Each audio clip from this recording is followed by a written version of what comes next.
আসসালামু আলাইকুম, স্বাগতম আমার ইউটিউব চ্যানেল নাইম কেয়ারে। তো একদম প্রথমেই বলে নিচ্ছি, যারা আমার চ্যানেলটা সাবস্ক্রাইব করেননি, যদি আমার ভিডিও ভালো লাগে অবশ্যই সাবস্ক্রাইব করবেন।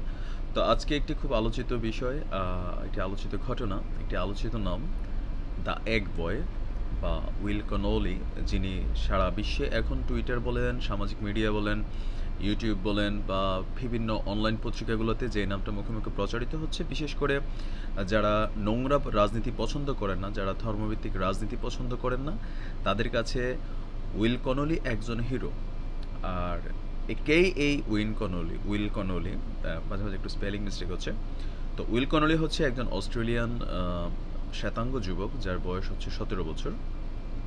তো কেন সে আলোচনায় এসেছে সেটা নিয়ে আমরা একটু আলোচনা করব।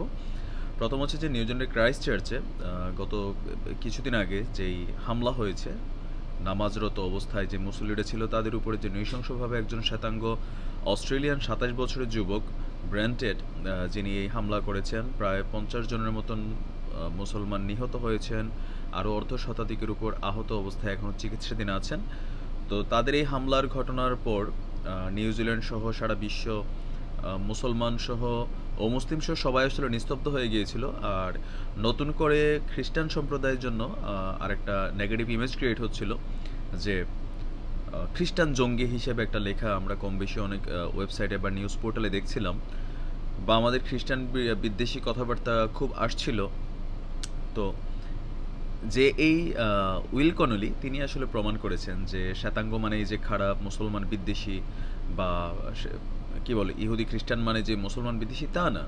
বেসিক্যালি আমরা কম বেশি আমরা যারা আছি সবাই জানি যে সাধারণ মানুষ যারা আছে তারা আমরা শান্তিপ্রিয় মানুষ। প্রতিটা ধর্মের সাধারণ অনুসারী যারা আছে তারা শান্তিপ্রিয়, কিন্তু যারা রাজনীতি করেন তাদের নোংরা রাজনৈতিক বক্তব্যের কারণে মাঝে মাঝে আমাদের মধ্যে বিভেদ সৃষ্টি হয়।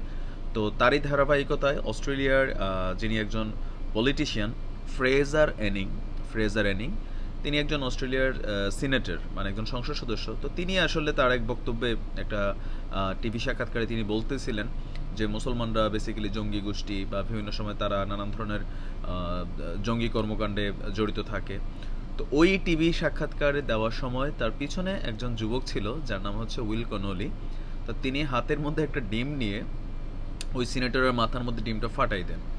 তো ফাটানোর পরে তিনি ওইটা আবার ভিডিও করতেছিলেন নিজের মাধ্যমে, নিজের মোবাইল ফোনের মাধ্যমে। তো সেই ভিডিওটা আসলে রাতারাতি সারা বিশ্বে এতটাই ভাইরাল হয়েছে যে উইল কনোলি নিজেও জানেন না তিনি কতটুকু জনপ্রিয় হয়েছেন বা কতটুকু আলোচিত হয়েছেন। আর বেসিক্যালি তার এই অ্যাক্টিভিটিসটাকে সবাই বাহবা দিয়েছে, সাধুবাদ দিয়েছে। তো এই ঘটনার পরে উইল কনোলি 17 বছর অস্ট্রেলিয়ান যুবক, তো তাকে আসলে পুলিশ অ্যারেস্ট করে। তো অ্যারেস্ট করার পরে তাকে যখন অ্যারেস্ট করে নিয়ে যাওয়া হয়, তো তাকে জরিমানা করার সম্ভাবনা ছিল। আর সেই কারণেই তার একজন বন্ধু, তার নামটা হচ্ছে ব্রোস বিটমান্স, তার একজন বন্ধু। তো তার সাথে কথা বলে তিনি একটি পেজ ক্রিয়েট করেন সোশ্যাল মিডিয়াতে।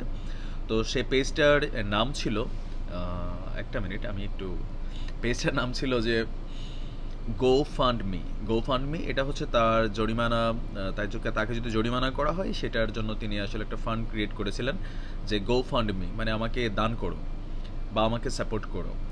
তো সবচেয়ে মজার বিষয় হয়েছে যে তার টার্গেট ছিল 2000 অস্ট্রেলিয়ান ডলার, হয়তো কালেক্ট যদি হয় তিনি মুক্ত হয়ে যাবেন।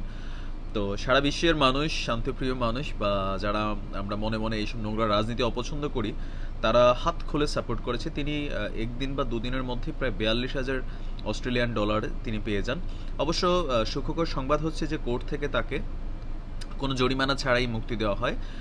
তো মুক্তি দেওয়ার পরে উইল কনোলি যেটা সিদ্ধান্ত নিয়েছেন, যেই কারণে তিনি আসলেই আলোচিত হয়েছেন, যে তিনি তার যে ফান্ড রেজিংয়ের যে টাকাটা আছে $42,000, যেটা আপনার অস্ট্রেলিয়ান ডলার, তো তিনি পুরোটো টাকা আপনার নিউজিল্যান্ডে যেসব পরিবারের মানুষগুলো শহীদ হয়েছেন তিনি তাদের জন্য এই টাকাটা খরচ করতে চান। ইভেন যদি আরও ফান্ডিং হয় তিনি তাহলে ওই টাকাটাও খরচ করবেন। এমনকি তিনি ওই ঘটনার বর্ণনাটা এভাবে দিচ্ছিলেন যে যখন তিনি ওই অস্ট্রেলিয়ান ফ্রেজার এনিংয়ের মাথায় তিনি ডিম ভাঙছিলেন, তিনি মানুষ হিসেবে খুবই নিজেকে গর্ববোধ করছিলেন।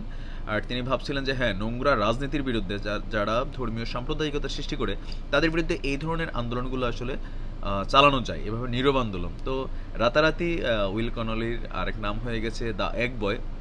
সারা বিশ্বের মুসলমান তথা অমুসলিমদের কাছেও যারা শান্তিপ্রিয়, যারা ধর্মীয় দাঙ্গা এগুলা পছন্দ করেন না, ধর্মীয় রাজনীতি পছন্দ করেন না, তাদের কাছে উইল ক্লোনিক এখন জনপ্রিয় নাম। উইল ক্লোনের আরেকটা বক্তব্য হচ্ছে যে আসলে জঙ্গিবাদের কোনো ধর্ম নেই, সেটা আমরাও মনে করি। যে মুসলমান জঙ্গিবাদ সমর্থন করে সেও আসলে মুসলমানের কাতার পড়ে না, কারণ সে ধর্ম সম্পর্কে ভালো জানে না। যে মানুষ ধর্ম সম্পর্কে জানে সে কখনোই জঙ্গিবাদ সমর্থন করবে না, এটা হোক মুসলমান হোক, হিন্দু হোক, খ্রিস্টান হোক, ইয়াহুদি বা অন্যান্য যারা আছে ধর্মাবলম্বী। তো যাই হোক, উইল কনলি এখন মুসলমানদের জন্য একজন অমুসলিম হিসাবে হিরো। আর নিউজিল্যান্ডের একটা পত্রিকার মধ্যে হেডলাইন হয়েছে যে নিউজিল্যান্ড পত্রিকার মধ্যে যে অস্ট্রেলিয়া তাদের একজন নতুন হিরো পেয়েছে, যিনি খুব সাহসী, নির্ভীক, উইল কনলি। তো তার জন্য আমারও দোয়া রইল। আশা করি যে এই ধরনের হাজার হাজার উইল কলোনি আসলে দুনিয়াতে আছে। তবে উইল কলোনি যে সাহস দেখিয়েছে, আমার মনে হয় না যে আমাদের মুসলমানদের মধ্যে আসলে এতটুকু সাহস খুব বেশি আছে। আমরা ফেসবুকে যতটুকু গরম করতে পারি, অ্যাক্টিভিটিসগুলো ইউটিউবে যতটুকু আনতে পারি, কিন্তু ফেস টু ফেস আপনার অন দ্য স্পটে আমরা বাংলাদেশে দেখেছি যে অনেক ধরনের ধর্মীয় বিদ্বেষী কথাবার্তা নানান সময় আসে। তো আমরা কখনো একটা ডিম ভাঙা সাহস করে নাই। তো ধন্যবাদ উইল কলোনিকে তার এই অ্যাক্টিভিটিসের জন্য। আশা করি যে তার প্রতি ভালোবাসা থাকবে, তিনি নিরাপদে থাকবেন। আর আমরা চাই এরকম উইল কলোনি আমাদের বাংলার জমিনেও হোক, আর মুসলমানদের মধ্যে আরও হাজার হাজার উইল কলোনি হোক। আর ভালোবাসা আপনার জন্য ভাই উইল কলোনি। তো আজ এই পর্যন্তই। আর উইল কলোনি সম্পর্কে আরও কোনো কিছু জানতে চাইলে আমি নতুন যদি কোনো ইনফরমেশন পাই আমি নতুন করে ভিডিও আপলোড করব। তো যাওয়ার আগে আবারও কথা, যারা আমার নিয়মিত ভিডিওগুলো দেখেন, আমার নতুন একটা চ্যানেল, তো আশা করি আপনারা সাবস্ক্রাইব করবেন। আর সাবস্ক্রাইব করে বেল আইকনটা ক্লিক করে রাখবেন। তো ভালো থাকবেন, সুস্থ থাকবেন। আজ এ পর্যন্তই। আসসালামু আলাইকুম।